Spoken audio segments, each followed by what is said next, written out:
Hey everybody, Dave here, Hidden Freedom. In today's video, we're going to talk about how I invested that $400,000 in that Schwab IRA account. Obviously, there's a bunch of different ways I could skin this cat, and I've mulled over it and talked to a bunch of people, and this is what I came up with. So that's what we're going to talk about in today's video. Let's go ahead and get started. All right, so I retired 27 days ago, and I was able to roll over my 401k out of the company retirement account into the Schwab IRA here. That money has finally been rolled over.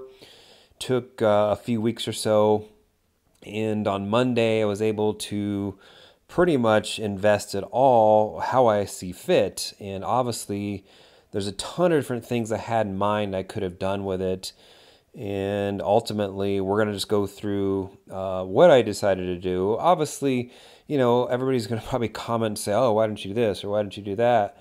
Everybody has their own way of doing things, and I'm going to give you the reasons why I did what I did. And who knows? I mean, this might be the wrong move. I don't know. Nobody's an expert at this, and nobody knows when the bottom of the market is. The market has been so turbulent lately that I think this is the best way forward. So let's go ahead and take a look and see what I did here. All right, we're logged in my Schwab account here, and this is the account we're talking about. This is the IRA account.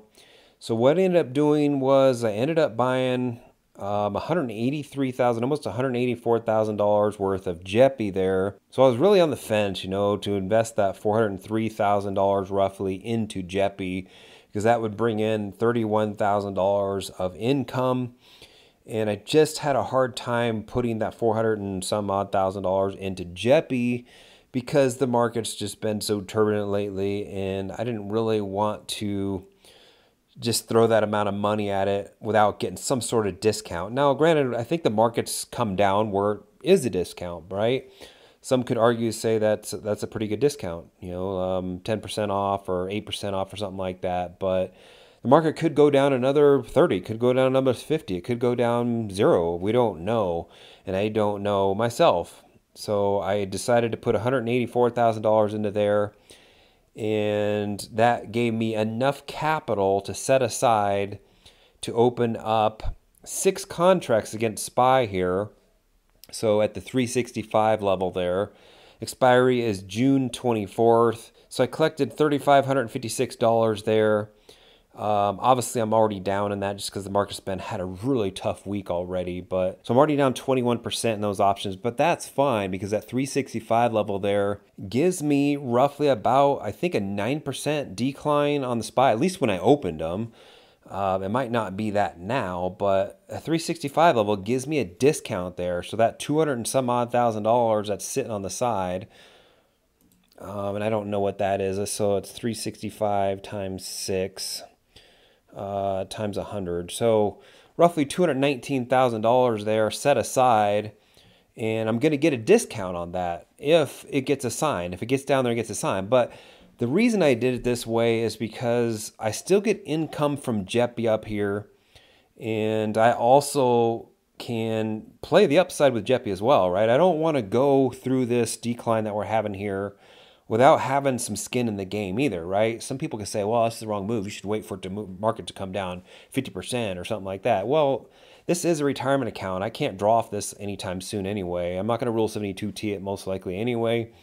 And in my opinion, this gives me the best of both worlds. I can still get a discount on $219,000 worth of SPY, right? I have no problem buying SPY at 365. If it wants to continue going down after that, then so be it. But I'll at least get a 9% discount from its already discount, right? From where it's come down from the 52-week high as it is. Plus, I'll get the income from JEPI up here. If you're enjoying this type of content, please like and subscribe and set that bell notification so you get notified of future videos. And that income in JEPI, let's see here. Let's go to that particular account in general. So right now, I have a lot of money in JEPI. So I have what, $422,000 in JEPI, brings in $34,000, but that's split across 2 different accounts, right? I got my main account here, which I'm actually living off of right now. And then we have the Schwab IRA here. So that $180,000 there, $183,000, almost $184,000 on my cost basis anyway, brings in almost $15,000, right? So the great thing about this is I can still have income. I can still play the upside, right? Because JEPI should, have some capital appreciation as well. Might not be as much as SPY or the S&P 500, but it also is less volatile, so it's not going to go down as much as SPY, most likely as well. So I think this gives me the best way forward here. Yes, I could have invested all $400,000 into JEPI, had a massive payout here, and that could have been a way I went. And I thought about that for, I don't know, probably 2 weeks or so. I mean, it'd be nice to have that 30-something odd $1,000 coming in, but, like I said, I really can't use it anyway. So this way, I still get almost $15,000 of income. I can play the upside by having some skin in the game. In addition, it should hold up as well. So let's just take a look at that account here. So that account is only down 1.66%, and I invested that partially on Friday and then mostly on Monday. So down 1.66%, and I think the SPY, let's see what the SPY is down. So we're looking at the SPY here. SPY is down 5% this week alone, right? So 17% year to date. And I'm only down 1.66%, and so that's keeping up. In my opinion, JEPI is holding up very well compared to the overall market, and that's the reason why I like JEPI. And then I can play the discount on the SPY by getting a discount here at 365. So we go back here. 365 is quite a ways down still, right? We'll look at the weekly here. 365 would be roughly about right here or so, maybe a little bit down farther. So that gets us pretty close to the end of 2020. And, I think this level right here would be a killer level to get it at 350. But I don't know where it's going to go, right? Nobody really knows. If we look at the monthly here, if we get back to the 350, that'd be a killer number to pick this SPY up. So I'm okay with 365, and that's still a 9% discount. It's already down 17% year to date. So in my opinion, this was not a bad way to go here.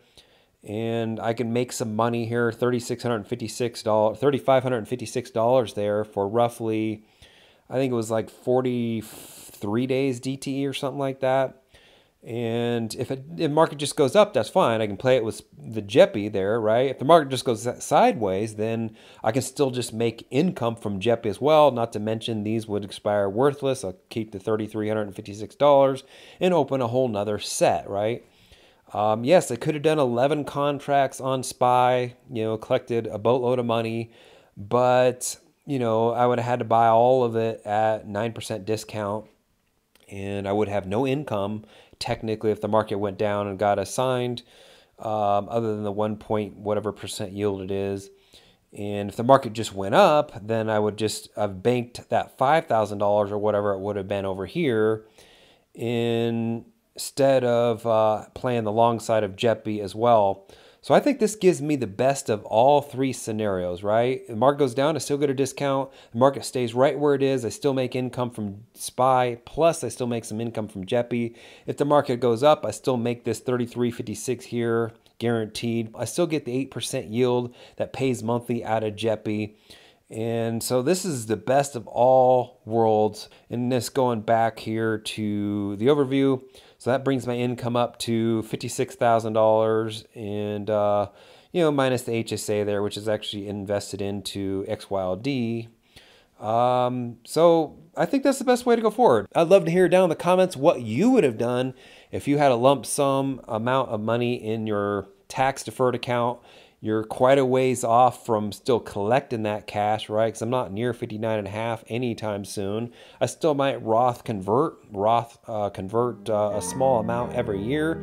I haven't made a decision on that, so let me know in the comments what you would do. Until next time, see you again.